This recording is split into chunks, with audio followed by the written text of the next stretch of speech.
Hello and welcome to the WWE Recap podcast slash not podcast. I'm trying a new sort of a new function, a new platform sort of thing to do this WWE Recap on, and that's Recap with a W, by the way, because it's cute. The last one I did was about 46 minutes. I actually had about an hour and a half of footage that I could have easily uploaded, but I lost about half of it. And I think 46 minutes is a bit too long, just because nobody wants to hear me talking for 46 minutes. And if you do, you're pretty crazy. And it's supposed to be a recap show, so I'm gonna keep saying recap with a W, aren't I? It's supposed to be a recap show, so it's going to be relatively quick, hopefully not too long. Alright, so we're going to kick it off with Raw. See, I said that with an R. It's going to go through what happened at Raw, happened through SmackDown, happened through 205 Live, and NXT. So Raw, Brock Lesnar and Paul Heyman came out. They just talked. Paul Heyman cut a promo. Nothing happened.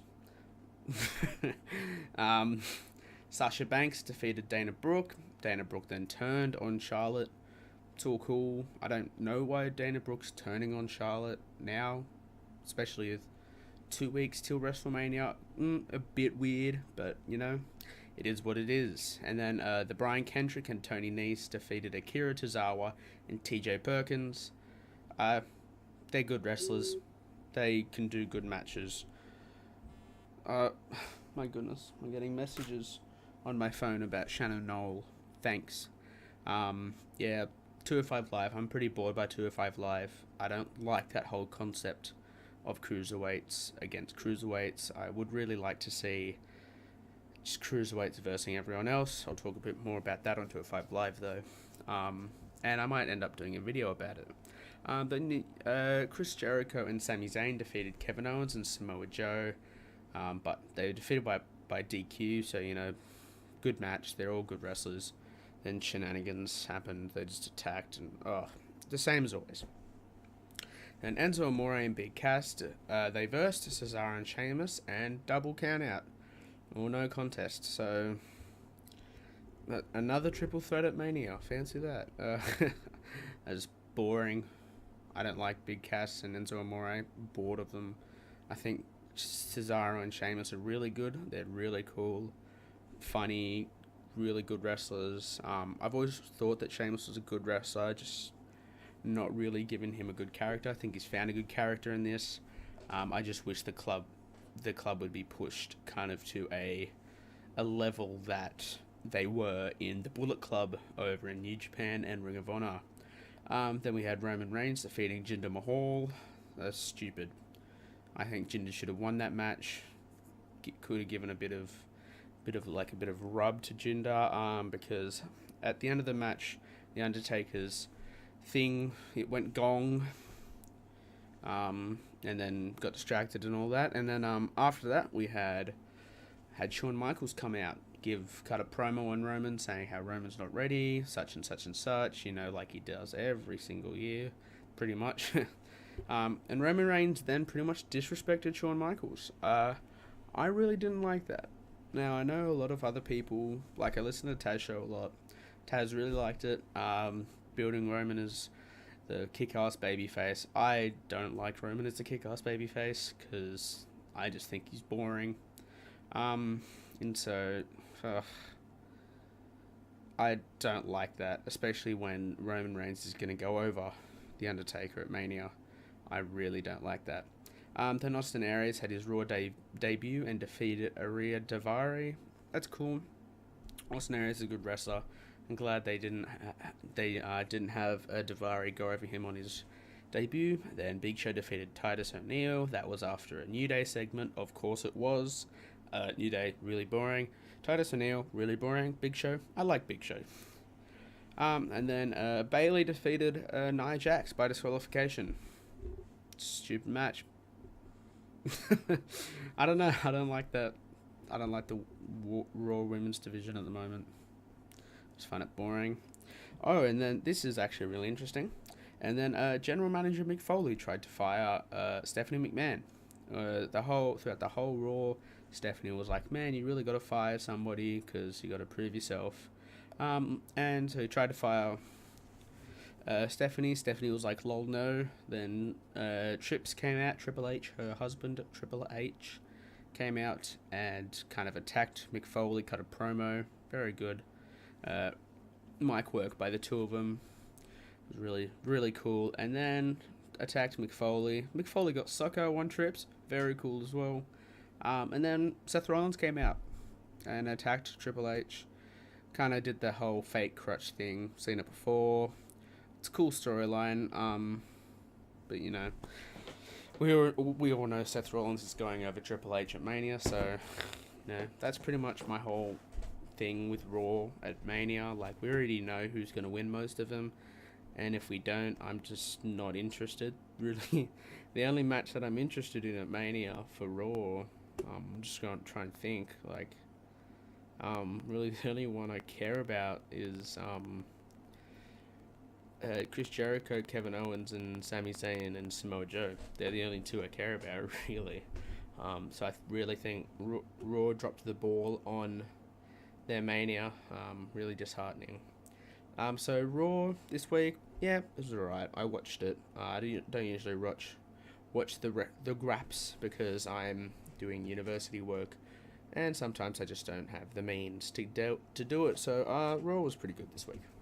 Now SmackDown Live. SmackDown Live was great this week because it's always great. So let's start off. AJ comes out and calls out the SmackDown Live front office, pretty much saying there's a conspiracy. He wants a match. Mania, what he's been doing for the past couple of weeks. Really good promo work. He talked about how he won all these matches and now he doesn't have a title match at Mania, and how Randy Orton pretty much did crap all apart from winning the Royal Rumble. He burnt down a house, didn't get I can't stop laughing at that one. He didn't get arrested, and now he's got a match at Mania. Very funny, very good work by AJ Styles there. Then Becky Lynch defeated Natalya. It's good, I guess. John Cena and Nikki Bella, they're just going to fight Maurice at Mania. Or The Miz and Maurice. They're going to fight. It was just announced and stuff. Then Mickie James defeated Alexa Bliss. Really cool. Really good match. I like Mickie James as a babyface. She's got that whole... Trying not to hack anyone at the moment. She's got that whole, like... When you look... It's real... Okay. It's really hard to bring somebody who is pretty much a nostalgia act and have them as a heel. It was somewhat easy with Mickie James, but I don't really think everyone looked at her and went, "Oh man, I really hate her." I think everyone looked at her and went, "Oh, it's Mickie James. She's really cool." Like, it's just hard. Mickie James is cool. So, and then something really interesting happened. AJ Styles attacked Shane McMahon in the parking lot and put him through a window of a car. It was awesome. And I think that one segment beat all of Raw. It was honestly the selling point of SmackDown. Like that is their main storyline, I think. And it pretty much shouldn't be. Their main storyline should be Bray Wyatt and Randy Orton, but it's not. It's very interesting. I really like it. When going into this week, I was like, man, like I was talking to my mates about it. I really didn't give a crap about Shane McMahon and AJ Styles fighting. Like, Shane can do really good spots. He's a really good bumper. He can do a lot of... He's a good wrestler. So is AJ. AJ makes a broom look good. But storyline wise, I wasn't really interested. Now I am really interested. I'm really, really interested in this match. Then Mojo Rawley defeated Dolph Ziggler by a countout. Finally, Mojo's doing something good. So I think that puts him in the Andre the Giant Memorial Battle Royale. And something really weird happened. Bray Wyatt kind of baptized himself with the remains of Sister Abigail, maybe? Really weird. He kind of put ashes all over his face and did like blackface or something like that. It was really weird. I was watching it and I was like, I really don't know how I feel about this. Some people really liked it, as in it's back to the old Bray with his satanic stuff. I didn't like it. I just rubbing ashes on your face just looks bad. Unless Sister Abigail debuts at Mania. I'm just like, why? But I feel like that's what they're going to do, and I'm fine with Sister Abigail debuting at Mania. Then the Usos defeated American Alpha. I really hope they put the titles on the Usos, because the Usos are really fun. They're really fun to watch now, and they're really fun to listen to. And I really like the Usos, and I love American Alpha, but the Usos are really good. And then to finish off the show, pretty much, Shane McMahon came out, looking all battered and bruised and all that jazz, and I was like, oh, AJ's complaining. I'll try and do my best Shane McMahon voice. AJ's complaining that he doesn't have a match at Mania, but he's got one now, and yeah, that's what he did. Yeah. So I guess that's kind of the full thing. Even though, that's another thing. Daniel Bryan fired AJ Styles.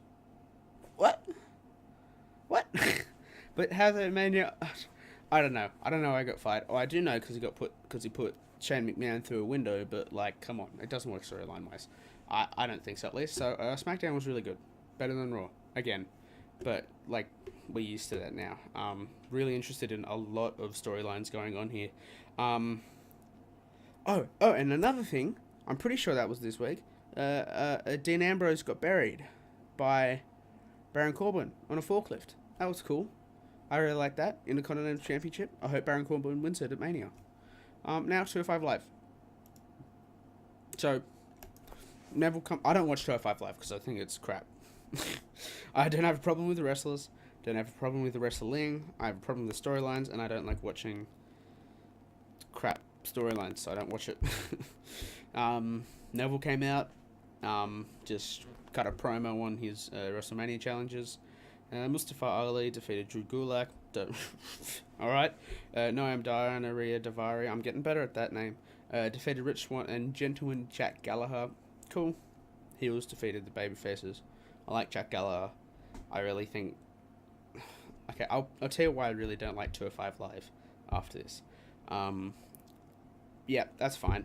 And now, pretty much the match of the night, I heard from a lot of people who were there. Austin Aries won a fatal 5-way elimination match to become the number 1 contender for the Cruiserweight Championship. Apparently that was a really good match. So, yeah, cool. I'm glad Austin Aries won that match, and I hope Austin Aries wins. Now, I'm probably going to cut this out and put it into a video. Now, this is my problem with 205 Live. I was thinking about it a lot today, because I just had 205 Live in my mind. I really don't like it because it's just cruiserweights, and you have to be under 205 pounds, I think it is, in body weight. I really don't like that because it took away, it cancelled the Superstars show, I believe. And I really don't like that because you've got so much undercard talent and mid-card talent that are really, really good and can really grab really well. They're good wrestlers, but they just can't be used in the main shows because there are other people who need to be pushed and who are being pushed and who are just better. So I never watch Superstars, but I really like the idea of still having them still getting some TV time somewhat and still being able to wrestle on a show. And now I know that they can still wrestle on house shows and stuff, but it's different. Superstars is to TV, so and everyone can watch it. So I'm pretty sure it cancelled Superstars, which one I don't like. And another reason is that I think the cruiserweight should be able to verse other people. Like, you look back at some of the great cruiserweights like Chavo Guerrero, Eddie Guerrero, Rey Mysterio. I'm very much Ruthless Aggression era, so sorry about that. Like Tajiri, all these other wrestlers, even Spike Dudley. Let's go Spike Dudley as well. I'm just off the top of my mind, all these cruiserweights from back in the day. And I really think Rey Mysterio is the epitome of what I'm trying to get at, is that you really have that underdog story, and it really shows how small they are and how much they have to work, much harder, and you can really get behind them as baby faces. And I in 205 Live, it's just a cruiserweight versus a cruiserweight. You're like, okay, cool, here comes some flippy shit. That's cool. You can see that anywhere else. And the storylines here are boring. It's trying to put normal storylines in the cruiserweights, which is fine, I guess, but it hasn't worked before. It isn't working now. But what did work was what I was saying with the Rey Mysterio stuff. That they can easily make that storyline. They look small. They look like cruiserweights. Like people, the 205 Live guys, they don't look like cruiserweights. Like, what's his name? I forgot his name. Tony Nese doesn't look like a cruiserweight. Neville doesn't look like a cruiserweight. They're bigger than most people in the main roster. Like, and what's Sin Cara doing out there? Like, they've got Sin Cara trying to wrestle these big boys, and no, not Sin Cara. The other guy, Kalisto. But Kalisto trying to wrestle the big boys, and even Sin Cara. I don't know what's happening to Sin Cara. You know what I mean? I don't like it, and that's why I don't watch 205 Live. Don't have a problem with it. I loved the cruiserweight tournament. Absolutely loved it. Watched it all. Amazing. But like, you've got DIY on NXT. They aren't put as cruiserweights. They're not, oh, these are the guys at the cruiserweights. And they still put on amazing matches, like against Authors of Pain and bloody the Revival, because they're just really good wrestlers, and you don't need to put them, oh, these guys are cruiserweights. Like, that just sounds bad, because you don't hear people getting called heavyweights and bantamweights stuff. I mean, they never call them bantamweights, but like, never hear people getting called lightweights and heavyweights nowadays, like they did back in the Attitude Era and Ruthless Aggression Era. Like, that just wasn't that was a thing back then. Now it's not. We don't even have a heavyweight championship, and we don't have a lightweight championship anymore. So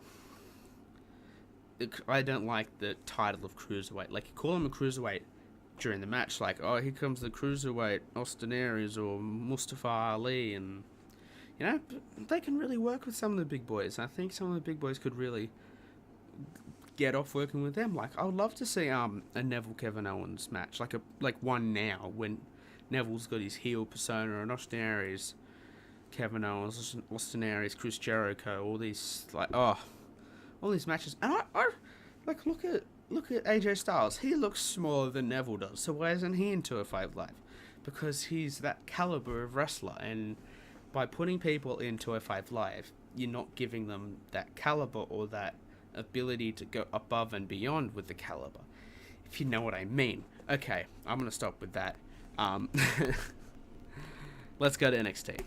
Alright, NXT. NXT was good. NXT is always good, because it's NXT. Authors of Pain defeat Ilya Brothers. I mean, yeah. Authors of Pain defeated them. I didn't watch much of this one. I only watched the NXT Championship match, which was good. And then Nikki DeCross defeated Macy Estrella.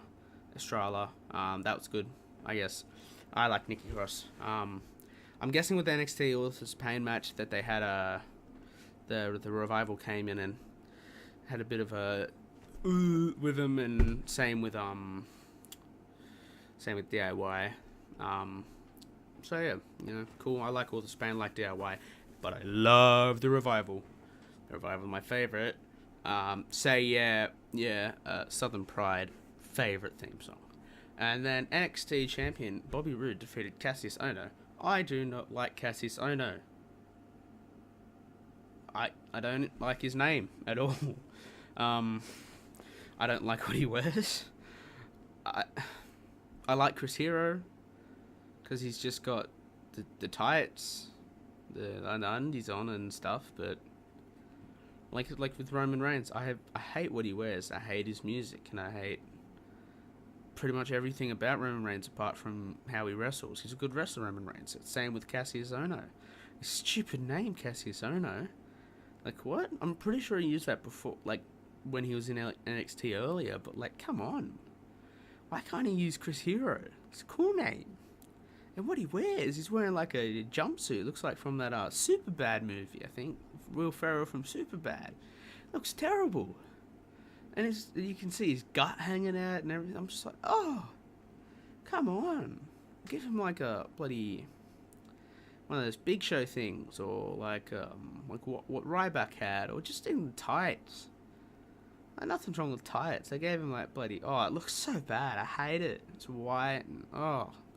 They put on a great match. They're both great wrestlers. I'm going to call him Chris Hero. Chris Hero and Bobby Roode are really good wrestlers. I just wish... I think it's James Gunn. I don't know. Let me quickly look it up. I'm talking about Beer Money. Because I really want Beer Money to come in. James Storm. Okay, so James Storm. I really stuffed it up there. I was close. No, it wasn't. I said James Gunn. I really liked Beer Money in NXT, and as soon as I saw that Bobby Roode was coming in TNA, as soon as I saw that Bobby Roode was coming to NXT, I was like, come on, bring James Storm in. I really want him to wrestle. I really want Beer Money to wrestle. So, really want. So I want to see Austin come out as well. Like, how good would that be? Like, you can't say that wouldn't be amazing. Oh. What's he doing now? I'm just having a look at what James Storm's doing. What's he doing? Yeah, where is he?